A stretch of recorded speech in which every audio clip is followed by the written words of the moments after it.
Welcome to சாந்தி உலகம். இன்றைக்கி வீடியோவில் ரெட் அவல் வச்சு சூப்பரான 2 ரெசிபி தான் பார்க்க போகிறோம். ஒரு ரெசிபி டிஃபனாக பிரேக்ஃபாஸ்ட்டாக எடுத்துக்கலாம், இன்னொரு ரெசிபி நல்ல ஒரு சைடிஷ் தான் இருக்கும். இந்த மஞ்சூரியனில் நான் மைதா மாவு எதுவும் சேர்க்காமல் கொஞ்சம் ஹெல்த்தியாக செஞ்சுருக்கேன். இந்த ரெசிபிலாம் எப்படி செய்யலாங்கிறத பார்க்குறதுக்கு முன்னாடி என்னோடய சேனல் நீங்கள் ஃபஸ்ட் டைம் பார்க்குறீங்கன்னா வீடியோ பார்த்துட்டு பிடிச்சிருந்தால் லைக் பண்ணுங்கள், ஷேர் பண்ணுங்கள். சப்ஸ்கிரைப் பண்ணாதவங்க சப்ஸ்கிரைப் பண்ணிக்கோங்க, பக்கத்தில் இருக்க பெல் ஐக்கான் கிளிக் பண்ணிக்கோங்க.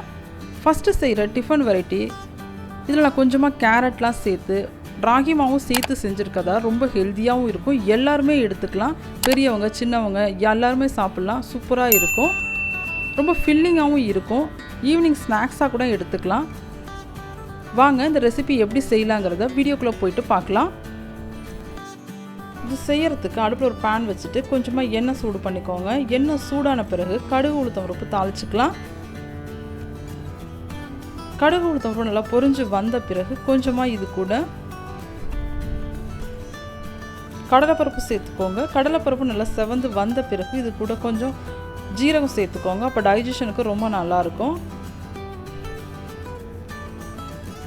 ஓரளவு கடலைப்பருப்பு செவந்து வந்தது நம்ம ஜீரகம் சேர்த்துக்கலாம். இது கூடவே நான் இன்றைக்கி காரத்துக்கு கொஞ்சம் பச்சை மிளகா கொஞ்சம் பெரிய சைஸாகவே கட் பண்ணி சேர்த்துருக்கேன். ஏன் அப்படி சேர்த்துருக்கேன் அப்படின்னா, கொஞ்சம் வதங்கின பிறகு தண்ணி ஊற்றி கொதிக்க வைக்கும்போது நான் அதை எடுத்துருவேன். அதுக்காக தான். நீங்கள் பெரியவங்க சாப்பிட்றாங்கன்னா நல்லா பொடியாக சாப் பண்ணி சேர்த்துக்கோங்க. இது கூட கொஞ்சமாக இஞ்சியும் கருவேப்பிலையும் சேர்த்து நல்லா வதக்கி எடுத்துக்கோங்க. ஓரளவு கலர் மாறின பிறகு வெங்காயம் சேர்த்துக்கலாம். நான் இன்றைக்கி ஒரு பெரிய சைஸ் வெங்காயத்தை ஓரளவு பொடியாக கட் பண்ணி சேர்த்துருக்கேன். அதை நல்லா வதக்கி எடுத்துக்கோங்க. இது கூட உப்பு சேர்த்து வதக்கி எடுத்துக்கோங்க. பச்சை மிளகாவை தண்ணியெலாம் ஊற்றி கொதிக்க வச்ச பிறகு மாவு சேர்க்குறதுக்கு முன்னாடி நான் கண்டிப்பாக எடுத்துருவேன். அதனால் பெருசாக சேர்த்துருக்கேன். உப்பும் சேர்த்துட்டு நல்லா வதக்கி விடலாம். நான் இன்றைக்கி இது கூட ஒரு பெரிய சைஸ் கேரட்டை நல்லா துருவி எடுத்து வச்சுருக்கேன். அதை இது கூட சேர்த்துக்க போகிறேன். இது கூட கொஞ்சமாக மஞ்சள் தூள் சேர்த்துக்கோங்க. கேரட் சேர்க்குறது கொஞ்சம் ஆப்ஷனல் தான், உங்களுக்கு பிடிக்கும் அப்படின்னா சேர்த்துக்கோங்க. ஆனால் கிட்ஸுக்கெல்லாம் கொடுக்கும்பொழுது குழந்தைங்களுக்கு காயும் சேர்த்து கொடுத்த மாதிரி இருக்கும். அதுக்காக தான் கொஞ்சம் பெருங்காயத்தூள் சேர்த்துக்கலாம். எல்லாத்தையும் சேர்த்து நல்லா வதங்கி வரட்டும். ரொம்ப கண்ணாடி பதம் வதங்கணும்னு அவசியம் இல்லை, ஓரளவு வதங்கினா போதும். நம்ம ஏன்னா திரும்ப ஆவியில் வேக வைக்க தான் போகிறோம், அதனால் அது சாப்பிட டேஸ்ட் நல்லா தான் இருக்கும். அடுப்பு நல்லா மீடியமாக வச்சுட்டு நல்லா வதக்கி விட்டுக்கோங்க. வதங்கி வந்துருச்சு. இந்த ஸ்டேஜில் நான் ஃபஸ்ட்டே சொன்ன மாதிரி கேரட் சேர்த்துக்க போகிறேன். கேரட்டை சேர்த்துட்டு ரொம்ப நேரம் வதக்காதீங்க. ஜஸ்ட்டு அந்த சூட்லேயே ஒரு முறை வதக்கி விட்டுட்டு நம்ம தண்ணி சேர்த்துக்கலாம். நான் இன்றைக்கி மாவும் அவலும் எடுத்துருக்க அளவுக்கு ஏற்ற அளவாக ஈக்குவலாக நான் தண்ணி எடுத்துக்கிறேன். டோட்டலாக நான் 1 கப் எடுத்துருக்கதால 1 கப் தண்ணி சேர்த்துக்க போகிறேன். நம்ம கேரட்லாம் சேர்த்துருக்கதால அதோட அளவு எல்லாம் சரியாக நமக்கு பைண்ட் ஆகி வந்துடும். அதனால் 1 கப் அளவு கரெக்டாக போதும். தண்ணி கொதித்து வந்த பிறகு நான் இன்றைக்கி 1/2 கப் அளவுக்கு ராகி மாவை நல்லா வெறும் வானலில் வாசனை வர வரைக்கும் வறுத்துட்டு சேர்த்துக்க போகிறேன்.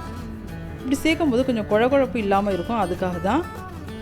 இதை சேர்த்துட்டு நெக்ஸ்ட்டு சிவப்பு அவலையும் அதே மாதிரி வெறும் வானலில் வறுத்துட்டு மிக்ஸி ஜாரில் போட்டு நல்லா குறப்பாக அரைச்சி வச்சுருக்கேன். ரொம்ப ஃபைன் பவுடராக அரைக்காதீங்க. அதையும் இது கூட சேர்த்து இந்த சூட்லேயே நல்லா மிக்ஸ் பண்ணி விடுங்க.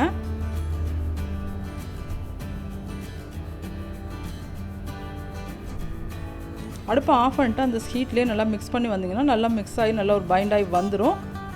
பார்த்திங்களா, சூப்பராக ரெடி ஆகிடுச்சு. நெக்ஸ்ட்டு இந்த மாதிரி ஒரு இட்லி பிளேட்டில் நம்ம எண்ணெய் க்ரீஸ் பண்ணி வச்சுட்டு நமக்கு பிடிச்சமான ஷேப்பில் நம்ம ஷேப் பண்ணி எடுத்து ஆவி காட்டி எடுத்துக்கலாம்.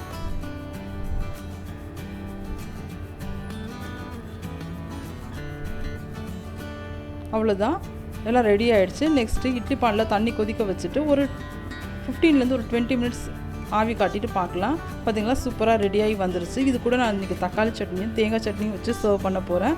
அவ்வளோதான், ரொம்ப சூப்பராக சிம்பிளாக செய்யக்கூடிய ஹெல்த்தியான டிஃபன் வெரைட்டி ரெடி ஆகிடுச்சு. கண்டிப்பாக ட்ரை பண்ணி பாருங்கள், எல்லாருக்கும் பிடிக்கும். வாங்க நெக்ஸ்ட்டு ரெசிபி என்னங்கிறத பார்க்கலாம். நெக்ஸ்ட்டு ரெசிபி அவல் வச்சு மஞ்சூரியன் மாதிரி ட்ரை பண்ணியிருக்கேன். இதில் மாவு எதுவும் மைதா மாவு எதுவும் சேர்க்கலை.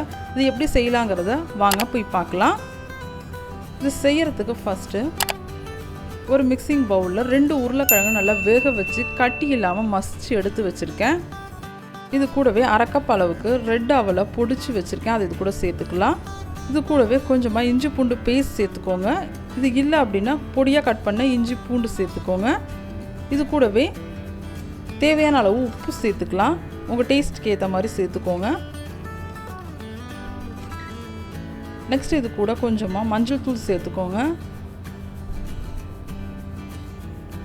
நான் இன்றைக்கி காரத்துக்கு காஷ்மீரி சில்லி பவுடர் கொஞ்சம் எக்ஸ்ட்ரா சேர்த்துக்க போகிறேன். உங்கள்கிட்ட என்ன சில்லி பவுடர் இருக்கோ உங்கள் காரத்துக்கு ஏற்ற மாதிரி சேர்த்துக்கோங்க. நான் இது கூட இன்றைக்கி வெங்காயம் எதுவும் சேர்த்துக்கல. அதுக்கு பதிலாக நான் ஆனியன் பவுடர் ரெடிமேடாக வச்சுருக்கேன், அதை இது கூட சேர்த்துக்க போகிறேன். ஆனியன் பவுடரும் கார்லிக் பவுடரும் என்கிட்ட இருக்குது, அதை இது கூட கொஞ்சமாக சேர்த்துக்க போகிறேன். அது நல்ல ஒரு ஃப்ளேவர் கொடுக்கும், டேஸ்ட்டும் நல்லாயிருக்கும். உங்கள்கிட்ட இருக்குன்னா சேர்த்துக்கோங்க, இல்லைனா பொடியாக வெங்காயம் கட் பண்ணிவிட்டு சேர்த்துக்கோங்க.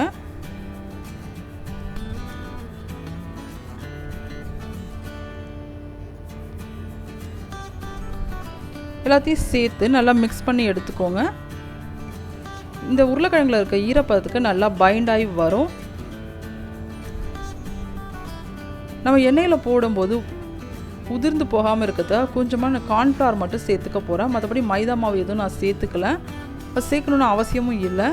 நல்லா மிக்ஸ் ஆகி வந்துருச்சு. இந்த ஸ்டேஜில் உப்பு செக் பண்ணிவிட்டு கொஞ்சம் போல் ஃபஸ்ட்டே சொன்ன மாதிரி கார்ன்ஃப்ளவர் சேர்த்துக்கோங்க. கார்ன்ஃப்ளவரும் அதிகம் சேர்க்க தேவையில்லை, இந்த அளவுக்கு ஒரு 1/2 டேபிள் ஸ்பூன் அளவுக்கு கரெக்டாக இருக்கும். அது ஒரு பைண்டிங்க்கு மட்டும்தான், வேறு எதுவும் இல்லை. சேர்த்துட்டு நல்லா ஷேப் பண்ணி எடுத்துக்கோங்க. குட்டி குட்டி உருண்டைங்களாக உருண்டை பிடிச்சி எடுத்துக்கோங்க. இது தனியாக ஸ்நாக்ஸாக சாப்பிட்றதுக்கு டேஸ்ட் அவ்வளோ சூப்பராக இருக்கும். பார்த்திங்களா, இந்த சைஸ் உருண்டை பண்ணியாச்சு. நெக்ஸ்ட்டு எண்ணெய் சூடு பண்ணிவிட்டு பொரித்து எடுத்துக்கலாம். எண்ணெய் சூடான பிறகு அடுப்பை நல்லா லோ பண்ணிவிட்டு ஒவ்வொரு உருண்டைகளாக போட்டு நம்ம பொரித்து எடுத்துக்கலாம். ரொம்ப ஃப்ளேம் வச்சிட்டிங்க அப்படின்னா மேலே கறியிடும், எப்பயும் போல தான். அதனால் அடுப்பை நல்லா லோ பண்ணிவிட்டு நல்லா மிக்ஸ் பண்ணி விட்டுட்டே வாங்க. கிளறி விட்டுட்டே வந்தீங்க அப்படின்னா எல்லா பக்கமும் ஈவனாக வெந்து வரும். அதுக்காக தான்.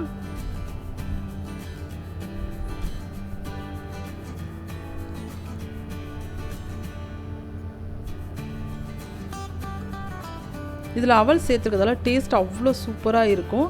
கண்டிப்பாக ட்ரை பண்ணி பாருங்கள். தனியாக ஈவினிங் டைமில் ஸ்நாக்ஸாகவும் செஞ்சு கொடுங்க, கண்டிப்பாக எல்லாருக்கும் பிடிக்கும்.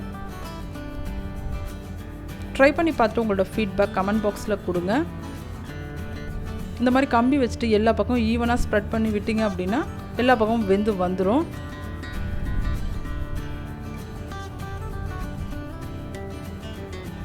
பார்த்திங்கன்னா லைட்டாக கோல்டன் கலர் வர ஆரம்பிச்சிருச்சு. இந்த ஸ்டேஜில் நம்ம ட்ரை பண்ணி எடுத்துக்கலாம்.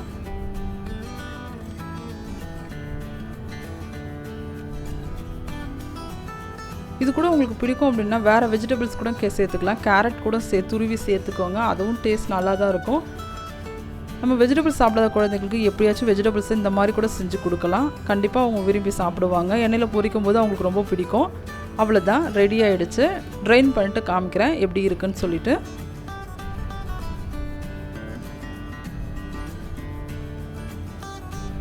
பார்த்திங்களா, சூப்பராக இருக்குது. நெக்ஸ்ட்டு நம்ம மஞ்சூரியன் செய்ய ரெடி பண்ணிக்கலாம். அதுக்கு ஒரு பேனை அடுப்பில் வச்சுட்டு எண்ணெய் சூடு பண்ணிக்கோங்க. எண்ணெய் சூடான பிறகு பொடியாக கட் பண்ணி வச்சுருக்க பூண்டு 1 டீஸ்பூன் அளவுக்கு சேர்த்து லைட்டாக கலர் சேஞ்ச் ஆகிற வரைக்கும் நம்ம வதக்கி எடுத்துக்கலாம். இந்த ஸ்டேஜில் உங்கள்கிட்ட ஸ்ப்ரிங் ஆனியன் இருக்குது அப்படின்னா அதோட ஒயிட் பார்ட் இருக்குல்ல, அதை நல்லா பொடியாக கட் பண்ணி சேர்த்துக்கோங்க. என்கிட்ட இல்லை, அதனால் நான் சேர்த்துக்கல. ஆனால் சேர்க்கும் போது ஃப்ளேவர் எல்லாம் சூப்பராக இருக்கும். பூண்டு லைட்டாக கலர் மாறி வந்த பிறகு நான் இன்றைக்கி ஒரு மீடியம் சைஸ் வெங்காயத்தை சின்ன சின்ன க்யூப்ஸாக கட் பண்ணி வச்சுருக்கேன், அதை இது கூட சேர்த்துக்க போகிறேன். அதை வெட்டிட்டு தனித்தனியாக எடுத்துட்டிங்க அப்படின்னா அது வதங்கி வரத்துக்கு நல்லாயிருக்கும், சாப்பிடும்போது டேஸ்ட்டும் நல்லாயிருக்கும். இது கூட கொஞ்சமாக கேப்சிகம் சேர்த்துக்கோங்க. நான் க்ரீன் கலரை மட்டும் சேர்த்துக்க போகிறேன். உங்கள்கிட்ட மல்டி கலர் இருக்குது அப்படின்னா சேர்த்துக்கோங்க. ரெண்டுத்தையும் சேர்த்து நல்லா வதக்கி எடுத்துக்கோங்க. லைட்டாக கலர் மாறினா போதும், ரொம்ப வதக்கிட்டிங்க அப்படின்னா நல்லா இருக்காது. இது கொஞ்சம் க்ரன்ச்சியாக இருந்தால் தான் டேஸ்ட் நல்லாயிருக்கும். கொஞ்சமாக உப்பு சேர்த்துக்கோங்க. நம்ம ஆல்ரெடி வறுத்து வச்சுருக்கிறதுலையும் உப்பு சேர்த்துருக்கோம், அதனால் பார்த்துட்டு சேர்த்துக்கோங்க. அப்புறம் சாஸ் சேர்க்கும் போது உப்பு இருக்கும். இது கூட கொஞ்சமாக சோயா சாஸ் சேர்த்துக்கோங்க. காரத்துக்கு ஏற்ற மாதிரி சில்லி சாஸ் சேர்த்துக்கலாம். நம்ம ஆல்ரெடி சில்லி பவுடர் வேறு சேர்த்துருக்கோம், அதனால் பார்த்துட்டு சேர்த்துக்கோங்க. இந்த அளவுக்கு ஒரு டீஸ்பூன் அளவுக்கு சில்லி சாஸ் கரெக்டாக இருக்கும்.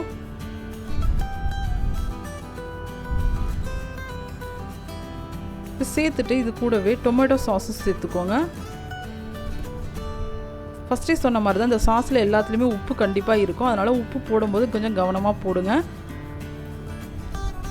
இதெல்லாம் சேர்த்துட்டு ஒரு முறை நல்லா வதக்கிட்டு இதுக்கு ஒரு பைண்டிங் கொடுக்கறதுக்காக கொஞ்சமாக கார்ன்ஃப்ளவரை ஒரு அரை கப் தண்ணியில் 1 டீஸ்பூன் அளவுக்கு கரைச்சி வச்சுருக்கேன். அது இது கூட சேர்த்துக்க போகிறேன். அது சேர்க்கும்போது இந்த மசாலாவும் அந்த போண்டாவும் நல்லா ஒன்று சேர்ந்து வரும். அதுக்காக தான். எல்லாம் சேர்த்தாச்சு. லைட்டாக வதக்கி கொடுத்துக்கோங்க.